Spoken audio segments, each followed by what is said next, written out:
কেন চেয়ে আছো গো মা মুখ পানে, কেন চেয়ে আছো গো মা? এরা চাহে না তোমারে, চাহে না যে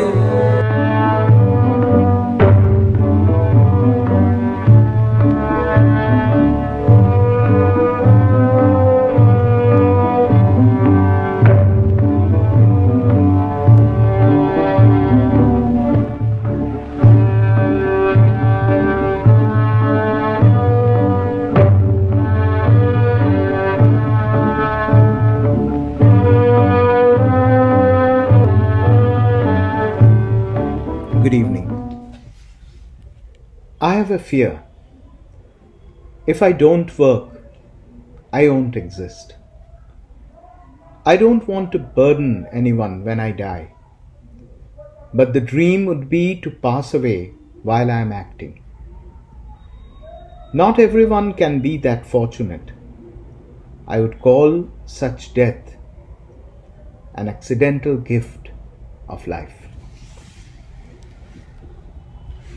So this was Soumitra Chatterjee. He told these words in an interview a few years back. And he left us on November 15th this year. On the last day of his work, that is on September 30th, he was in a studio in Kolkata giving interviews on a documentary being made on his life and works. And curiously, I was one of the interviewers. We chatted for more than an hour, and when we broke off for lunch, he told me, "I'm not feeling well." So I was quite concerned, and I asked him if he would like to call off the remaining interviews. And he promptly replied, no, I will pull it off. So there was the characteristic gleam in his eyes. Come what may, I will play on till my last breath. And that was the spirit he stuck to throughout his life. In his entire career, he must have worked with thousands of directors in cinema, in theatre, in television. And I'm just one of them. But much before that, I'm an eternally captivated fan of Soumitra Chatterjee. He obviously has lakhs and crores of devotees across the world who can keep an account of that. But ever since I was bitten by this bug of making films, I had just one dream. Once, just once, I wanted to work with Soumitra Chatterjee. And life would have been worthy with just one film, but over time, we ended up doing 6. 4 feature films and 2 telefilms.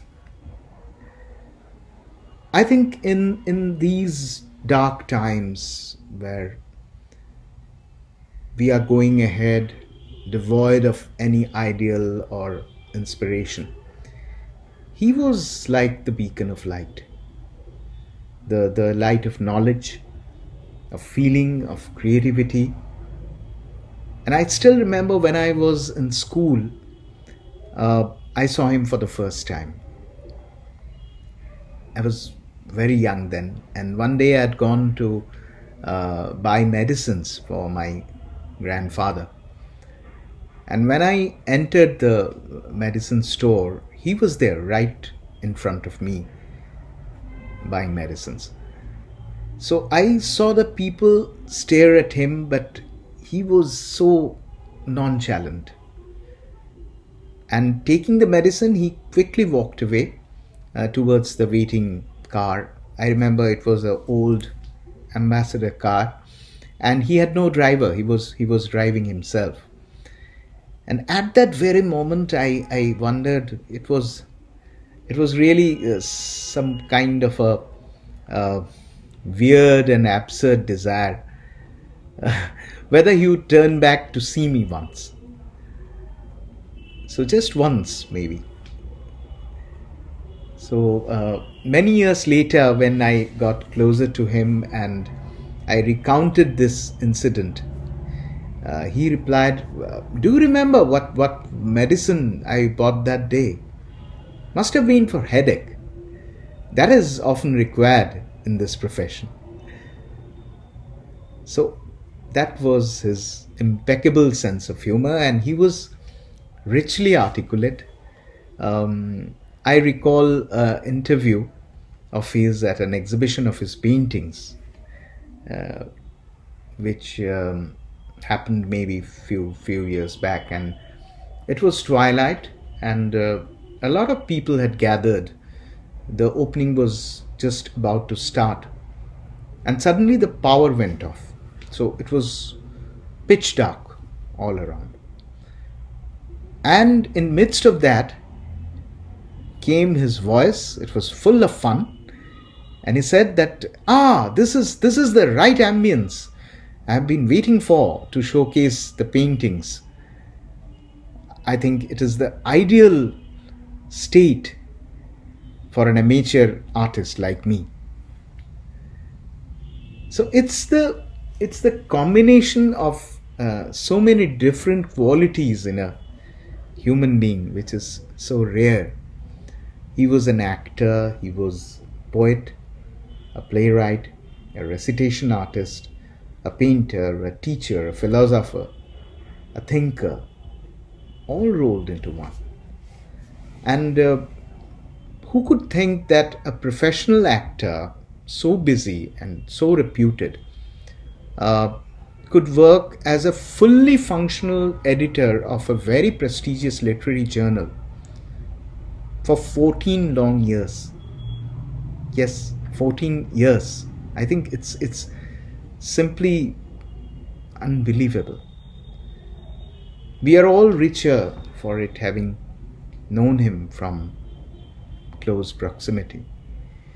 My tryst with him started in 2005 with a telefilm, and I was not quite overawed with his presence right from the beginning, because he had a very unique process of creating a quick bond of friendship with the director. And I remember the shooting location was very close to his residence, and we had started off shortly after noon, and we were supposed to work till midnight that day. And then there was suddenly the power went off, and I was really tensed, because we had just 4 days to complete the shoot of the film, of the telefilm. And I just walked down the stairs. I was very much bothered with all kinds of worries. And after barely half an hour or so, someone came down, one of my assistants, and he said that he is calling for you. So I went upstairs, and I saw the entire scene has changed, and the unit had moved into the balcony, and they were all seated surrounding him, while he, with great enthusiasm, was narrating funny anecdotes.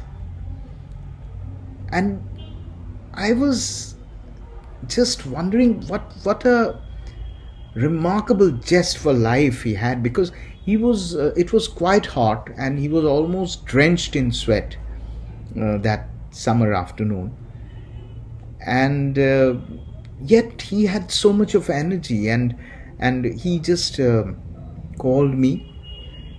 I was newly acquainted with him, and so I stood at a distance, and he called me up and said that come here.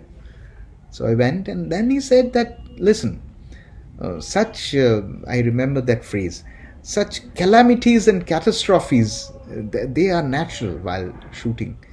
So if the director is affected, it affects his work. So instead of that, you listen to a PJ of mine. It would ease your tense nerves. And I hope you know that PJ means poor joke. So that was the man. That was the man. That was his spirit, actually. I had worked with him in Angshumane Chobi, which got the Aravindan Puraskaram in 2009.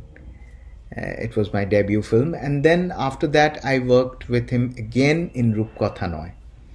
But somehow during the making of Mayurakshi, I rediscovered him. And exactly 4 days before I was scheduled to narrate the script to him, his grandson met with a terrible accident. And I was hesitant to go, but he called me up and he said, come over. So he heard the script on the scheduled day itself. And he had a very interesting habit. During script reading sessions, he would sketch along, translating the perception of the story into paper. And to my greatest surprise, that sketch would be the actual reflection of the main subject of the film. So he would say that this process of painting is to establish a deep relationship with the character. So during my earlier films, he made 2 such lovely pencil sketches, and I still have them. But during Mayurakshi, he didn't draw. He listened with rapt attention and said at the end, this is your and your father's story, I presume. And yes, it was. So he said, one day you come again and tell me about your father in great detail.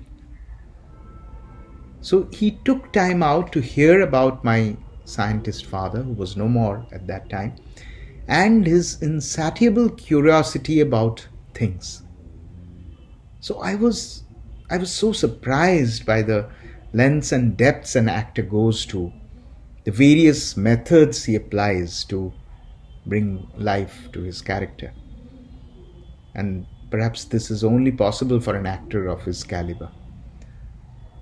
During the shooting of Mayurakshi, music director was Debojyoti Misro and we decided that we wanted him to sing a song which featured him in a cafe sequence, and we would not be going for playback. But he refused point blank to sing. He said that at this age he had no song left in him, and he goes off key and he had a lot of excuses, and he goes out of breath. So the film would suffer because of his singing, and he said, no, I can't do that.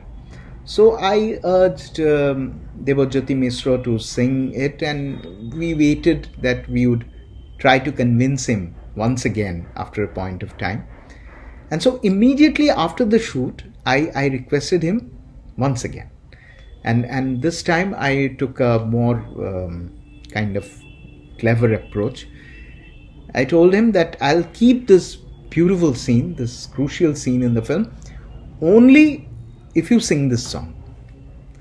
The reason I cited was that this is a very important sequence. Your sound, your voice is very familiar and it has its own importance. So he was very quiet, listening to me, and then he sunk deep into thoughts and he remained silent. So eventually, I think that very day, that very night, he called me up and said, yeah, I agree. I will sing the song.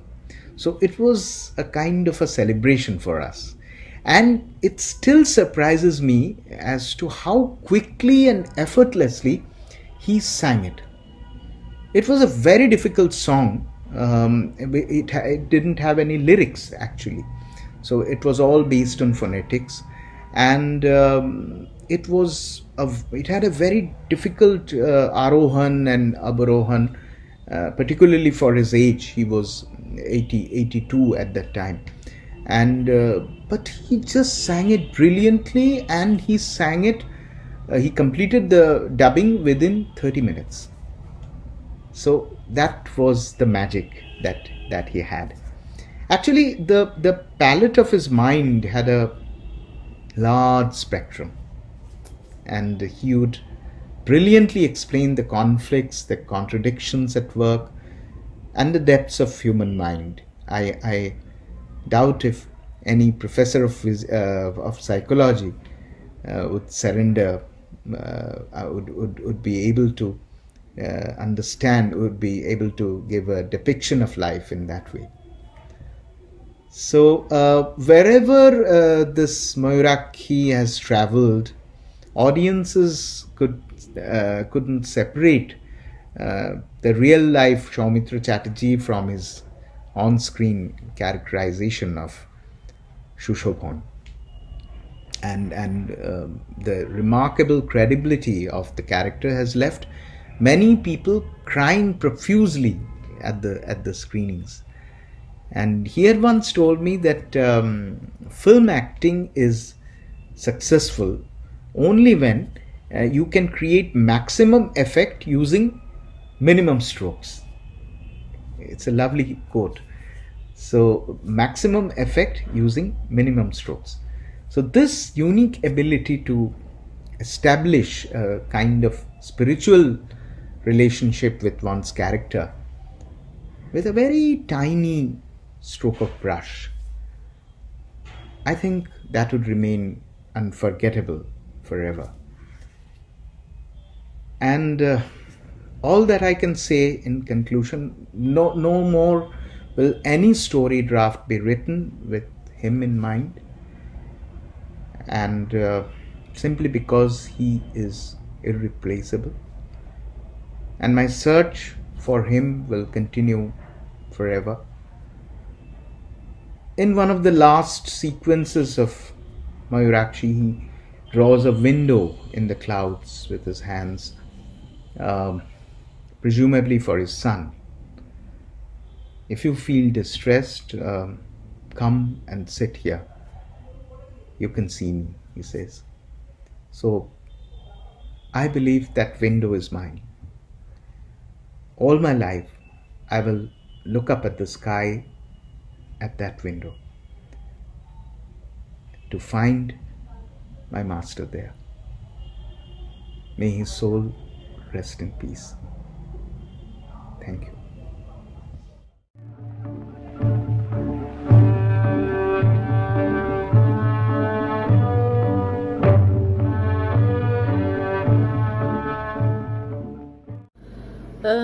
I would like to thank Federation of Film Societies Kerala to allow me to pay tribute to one of the gigantic figures of Indian cinema, Soumitra Chatterjee, in their platform. I have recently written a small piece on him, which I am going to read out to you. The 50s down 70s is often considered as the golden era of Bengali cinema, with the famous trio Ray, Ghatak and Mrinal Sen are in full swing. Bengali culture quite successfully and diligently carried forward the nascent favor of Bengal Renaissance for a long time to come. In an age of complete decadence, the void created by these giant figures of quintessential Bengali heritage remains unattainable. Soumitra Chatterjee, the name every Bengali reckon with, is no more with us, and that, unfortunately, adds up to the number of departed legends.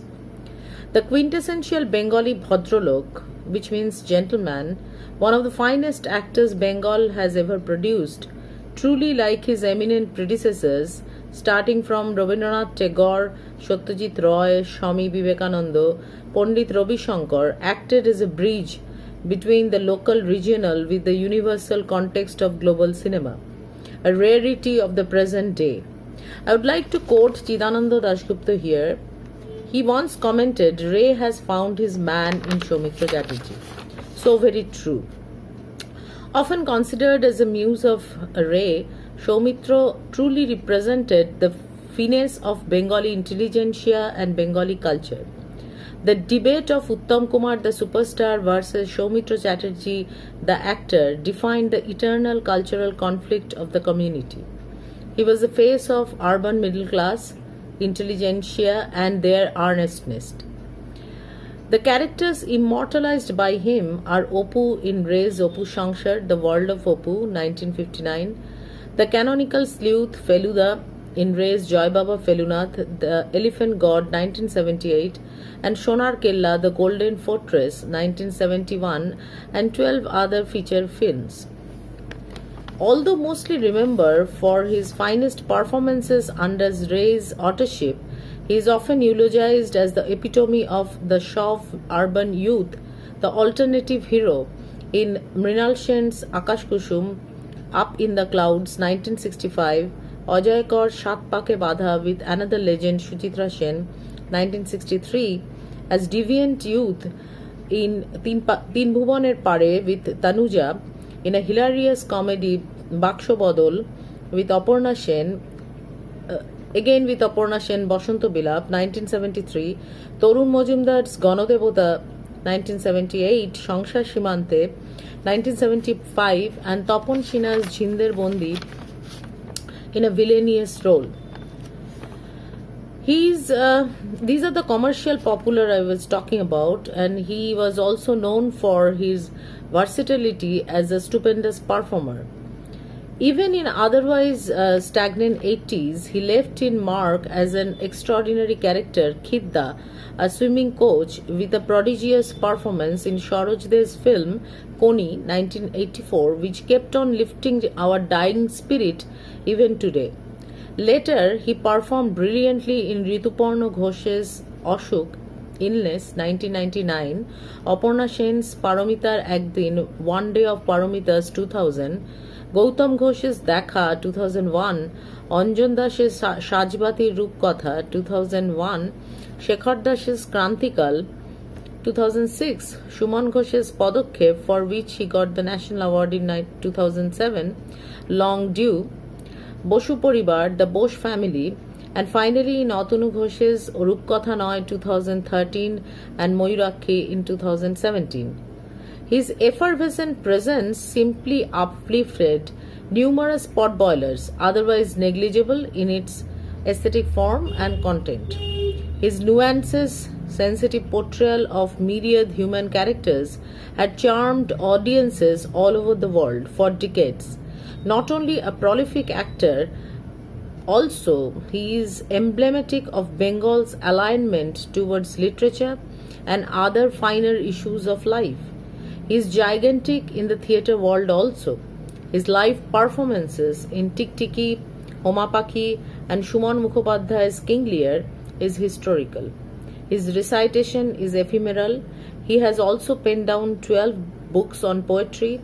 He edited a famous little magazine called Ekhon for quite a long time.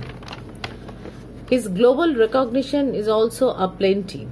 In 1999, he was awarded by the French government, followed by the highest civilian honor by the same government. In 2019, Legion of Honor, Padma Bhushan in 2004, Sangeet Natak Academy in 1988, and Dadasaheb Phalke for his lifetime achievement in cinema in 2013. Interesting to note, he had to wait more than 2 decades for the national award in the role of a best actor. So unfortunate. Soumitra Chatterjee, in one word, symbolized Bengali middle class's trajectory as a community and their agony, joy, pathos, crisis and despair over 3 decades.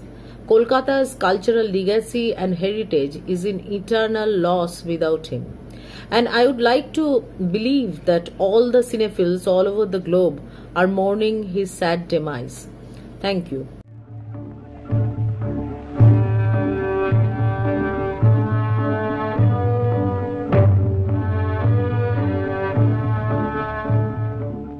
നമസ്കാരം.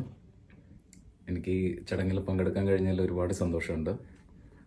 FFSI കേരളത്തിനും പ്രേമേന്ദ്ര മാഷിനും ഒരുപാട് നന്ദി അറിയിക്കുന്നു. ഞാൻ കഴിഞ്ഞ 2 വർഷമായിട്ട് ഞാൻ ബംഗാളി സിനിമകളിൽ പ്രവർത്തിച്ചു വരുന്നുണ്ട്. അതിന് കാരണക്കാരൻ ശരിക്കും അത്താനു ഘോഷാണ്. അത്താനു ഘോഷ് സാറിൻ്റെ കഴിഞ്ഞ 2 സിനിമകളിൽ എനിക്ക് ക്യാമറമാനായിട്ട് വർക്ക് ചെയ്യാൻ പറ്റി. ആ ഒരു വർക്കിൻ്റെ ബേസിസിലാണ് എന്നെ സൗമിത്ര ചാറ്റർജി സാറിൻ്റെ ബയോപിക്കിന് വേണ്ടിയിട്ട് ക്ഷണിക്കുന്നത്. ഇപ്പം സൗമിത്ര ചാറ്റർജി സാറിനെ പറ്റി ബംഗാളിലുള്ള അറ്റ്ലീസ്റ്റ് കൽക്കട്ടയിലുള്ള എല്ലാവർക്കും അറിയാം, എല്ലാ കാര്യങ്ങളും അറിയാവുന്നതാണ്. അപ്പം എനിക്ക് ആദ്യം ഒരു ഡൗട്ട് തോന്നിയത്, എന്തിനാണ് ഒരാൾ ജീവിച്ചിരിക്കുമ്പോൾ തന്നെ, അതും ഇത്ര അറിയപ്പെടുന്ന ഒരു കൾച്ചറൽ ഐക്കണായിട്ടുള്ള ഒരാളുടെ ബയോപിക്ക് എന്തിനാണ് ചെയ്യുന്നത് എന്നുള്ള ചോദ്യമായിരുന്നു ഞാൻ ആദ്യം അതിൻ്റെ ഡയറക്ടറായ പരമ്പ്രത ചാറ്റർജീനോട് ചോദിച്ചത്. അപ്പം ഭയങ്കര ഇൻട്രസ്റ്റിംഗ് ആയിട്ട് പരമ്പ്രത എന്നോട് പറഞ്ഞത്, പുള്ളീനെ പറ്റി എല്ലാവർക്കും അറിയാം, പക്ഷേ നമ്മുടെ സിനിമ എക്സ്പ്ലോർ ചെയ്യാൻ പോകുന്നത് പുള്ളിയുടെ ലൈഫിൽ കുറച്ച് കോൺഫ്ലിക്റ്റ് വന്നിട്ടുള്ള, അത്രയധികം പേർക്ക് അറിയാത്ത, അല്ലെങ്കിൽ പുള്ളിയുടെ തന്നെ ബിലീവ്സിനെ പുള്ളി കോൺട്രഡിക്റ്റ് ചെയ്ത ചില സിറ്റുവേഷൻസ് ഉണ്ടായിട്ടുണ്ട്. അതിലൂടെ ആണ് നമ്മുടെ സിനിമയുടെ ഒരു ഡ്രാമ, അല്ലെങ്കിൽ അതിലൂടെയാണ് നമ്മൾ പല കാലഘട്ടത്തിലേക്ക് പോകുന്നത്. അപ്പോൾ അത് കേട്ടപ്പോൾ എനിക്ക് ഭയങ്കര ഇൻട്രസ്റ്റിംഗ് ആയിട്ടാണ് ഞാൻ അത് ചെയ്യാൻ തീരുമാനിക്കുന്നത്. പക്ഷെ അന്ന് പോലും ഞാൻ ഈ സിനിമയുടെ ശരിക്കും ഒരു പൊട്ടൻഷ്യൽ ഞാൻ ശരിക്കും മനസ്സിലാക്കിയിട്ടുണ്ടായിരുന്നില്ല എന്നാണ് എനിക്കിപ്പോൾ തോന്നുന്നത്. കാരണം ആ സിനിമ ശരിക്കും എനിക്കൊരു രണ്ടാമതൊരു ഫിലിം സ്കൂളിലേക്ക് പോകുന്ന പോലെയായിരുന്നു. അതായത് ഒരു ബംഗാളി സിനിമ ഹിസ്റ്ററി ഒരു ലെസൺ ആയിരുന്നു ശരിക്കും. അതായത് ഒരു സത്യജിത്രയുടെ അപ്പു ട്രയോളജി തൊട്ടിട്ട് സൗമിത്ര ചാറ്റർജിയുടെ ഒരു പ്രസന്റ് ഡേ ഫിലിംസ് വരെ, അതൊരു ബംഗാളി സിനിമ കണ്ടിട്ടുള്ളൊരു ചേഞ്ച് എന്താണെന്ന് അതൊക്കെ എനിക്ക് മനസ്സിലാക്കി തന്ന ഒരു എക്സ്പീരിയൻസ് ആയിരുന്നു. അതുകൊണ്ട് ഞാൻ വളരെയധികം ഗ്രേറ്റ്ഫുള്ളാണ് ആ ഒരു എക്സ്പീരിയൻസിന്.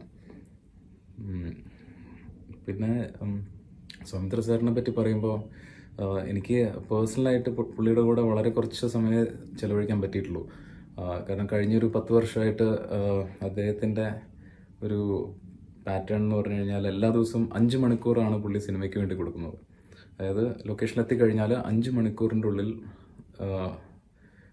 എന്ത് വേണമെങ്കിലും ഷൂട്ട് ചെയ്യാം. പക്ഷേ 5 മണിക്കൂറായി കഴിഞ്ഞാൽ അദ്ദേഹം പോകും. അപ്പോൾ അതൊരു ഇൻഡസ്ട്രിയിൽ എല്ലാവർക്കും അറിയാവുന്ന ഒരു കാര്യമാണ്. അപ്പോൾ നമ്മൾ ഒരു ഫുൾ ഡേ അദ്ദേഹം ഷൂട്ടിന് വരുമ്പോൾ ആ ദിവസം നമ്മൾ അതിനനുസരിച്ച് പ്ലാൻ ചെയ്യും. പല പല സ്ഥലങ്ങൾ ആദ്യം ലൈറ്റപ്പ് ഒക്കെ ചെയ്ത് വയ്ക്കും. പുള്ളിയുടെ കൂടെ ഉള്ള സീനുകളൊക്കെ ആദ്യം ഒന്ന് പ്രീ പ്ലാൻ ചെയ്ത് വയ്ക്കും. പിന്നെ ഏറ്റവും എഫിഷ്യൻ്റായി പെട്ടെന്ന് ഷൂട്ട് ചെയ്യുക എന്നുള്ള ഒരിതാണ്. അപ്പം ആകെ 2-3 തവണ എനിക്ക് അങ്ങനെ ഒരു പേഴ്സണലായിട്ട് അദ്ദേഹമായിട്ട് ഇരുന്ന് സംസാരിക്കാനുള്ളൊരു അവസരം കിട്ടിയിട്ടുള്ളൂ. അതിലും എൻ്റെ ഒരു എക്സൈറ്റ്മെൻറ്റ് എന്ന് പറഞ്ഞാൽ സുബ്രത ക്യാമറാമാൻ്റെ കൂടെ ഉള്ള അദ്ദേഹത്തിൻ്റെ ഒരു റിലേഷൻഷിപ്പോ അല്ലെങ്കിൽ വർക്കോ, അല്ലെങ്കിൽ സത്യജിത്രയുടെ കൂടെ അല്ലെങ്കിൽ തപ്പൻ സിൻഹ അവരുടെ കൂടെയൊക്കെ വർക്ക് ചെയ്യുന്ന അതിനെപ്പറ്റിയൊക്കെ ആയിരുന്നു ഞാൻ കൂടുതലും ചോദിച്ചത്. അപ്പോൾ അദ്ദേഹം ഭയങ്കര സൗമ്യനായിട്ട് അതിനൊക്കെ എനിക്ക് മറുപടി തന്നിരുന്നു. പിന്നെ എനിക്ക് തോന്നിയിട്ടില്ല, അദ്ദേഹം ഭയങ്കര സിനിമയിൽ അൾട്രാ പ്രൊഫഷണലായിരുന്നു. 86-ാം വയസ്സിൽ അഭിനയിക്കുമ്പോൾ പോലും അദ്ദേഹം ആ ഒരു പ്രൊഫഷണലിസത്തിൽ ഒരു കുറവോ ഒന്നും കാണിച്ചിട്ടില്ല. ഇപ്പം എനിക്ക് തോന്നുന്നു ഒരു സൂപ്പർ സ്റ്റാർഡം കണ്ടിട്ടുള്ള ആക്ടേഴ്സിൽ പോലും ഏറ്റവും ഗ്രൗണ്ടഡായിട്ട് നിന്നിരുന്നൊരു സ്റ്റാർ പുള്ളിയാണെന്നാണ് എനിക്ക് തോന്നുന്നത്. അപ്പം അതൊക്കെയായിരുന്നു എനിക്ക് ഭയങ്കര പ്രത്യേകതകളായിട്ട് തോന്നിയിട്ടുള്ള അദ്ദേഹത്തിൻ്റെ. പിന്നെ സിനിമ ജസ്റ്റ് അദ്ദേഹത്തിൻ്റെ ലൈഫിൻ്റെ ഒരു ചെറിയൊരു ഭാഗം മാത്രമായിരുന്നു എന്നാണ് എനിക്ക് തോന്നുന്നത്. അത് വേറെ പലരും പറഞ്ഞു കേട്ടിട്ടുണ്ട്. സൗമിത്ര ചാറ്റർജി സാറിൻ്റെ ജീവിതത്തിൽ സിനിമ ഒരു ഭാഗം മാത്രമായിരുന്നു എന്നാണ് എനിക്ക് തോന്നുന്നത്. പോയട്രി സെഷൻസും വേറെ രീതിയിലുള്ള ആക്ടിവിസവും പിന്നെ തിയേറ്റർ ആണെങ്കിലും ആ രീതിയിലൊക്കെ അദ്ദേഹം ഭയങ്കര ആക്റ്റീവായി നിന്നിരുന്ന മനുഷ്യനാണ്. അപ്പോൾ ആ രീതിയിലും പുള്ളി വളരെ വ്യത്യസ്തനായിട്ടുള്ളൊരു താരം അല്ലെങ്കിൽ ഒരു ആക്ടർ ആയിരുന്നു എന്നാണ് എനിക്ക് തോന്നുന്നത്. അപ്പം ഇതൊക്കെയാണ് എനിക്ക് പുള്ളിയുടെ കൂടെയുള്ള ഒരു പേഴ്സണലായിട്ടുള്ള ഒരു എക്സ്പീരിയൻസ്. അഭിജാൻ ചെയ്യാൻ പറ്റിയത് വലിയ ഭാഗ്യമായിട്ട് തന്നെ കരുതുന്നു. കാരണം അതിലൂടെ എനിക്ക് ഇപ്പം സിനിമേനെ പറ്റി അല്ലെങ്കിൽ ബംഗാളി സിനിമയോ ഇന്ത്യൻ സിനിമേനെ പറ്റി ഒരുപാട് പുതിയ കാര്യങ്ങൾ എനിക്ക് പഠിക്കാൻ പറ്റി. ഇപ്പം ഞാൻ ഫിലിം ഇൻസ്റ്റിറ്റ്യൂട്ടിലൊക്കെ പോയി പഠിച്ചിട്ടുണ്ട്. പക്ഷേ അതിനേക്കാളും ഭയങ്കര ഒരു ഡെപ്തിൽ നമുക്ക് അന്നത്തെ ആൾക്കാരുടെ ഒരു അവസ്ഥയും അവർ വളരെ മിനിമലായിട്ടുള്ള ടെക്നിക്കലായിട്ടുള്ള കാര്യങ്ങൾ വെച്ചിട്ട് വളരെ ഡീപ്പായിട്ടുള്ള സിനിമകൾ ചെയ്തിരുന്നു എന്നുള്ളൊരു റിയലൈസേഷനും അതിപ്പോഴും അതിലത്തെ ചില സീൻസൊക്കെ നമുക്കിപ്പോഴും റീക്രിയേറ്റ് ചെയ്യേണ്ട ഒരു ആവശ്യമുണ്ടായിരുന്നു. അതൊക്കെ ചെയ്യുമ്പോഴാണ് ശരിക്കും അവർ എത്രത്തോളം എന്താ പറയുന്നത് എത്രത്തോളം ബ്രില്യൻ്റ് ആയിട്ടുള്ള ഫിൽം മേക്കേഴ്സ് ആയിരുന്നു എന്നുള്ളൊരു തിരിച്ചറിവും ഉണ്ടാകുന്നത്. അപ്പം ആ രീതിയിൽ എനിക്ക് ഒരു ഭയങ്കര ഒരു ലേണിംഗ് എക്സ്പീരിയൻസ് തന്നെയായിരുന്നു. അപ്പം അഭിജാൻ ചെയ്യാൻ പറ്റിയതിൽ എനിക്ക് ഒരുപാട് സന്തോഷമുണ്ട്. പിന്നെ ഈ പ്രോഗ്രാമിൻ്റെ ഭാഗമാകാൻ കഴിഞ്ഞാൽ ഒരുപാട് സന്തോഷം. Thank you. কেন চেয়ে আছো গো মা মুখ পানে, কেন চেয়ে আছো গো মা এরা চাহে না তোমারে চাহে না যে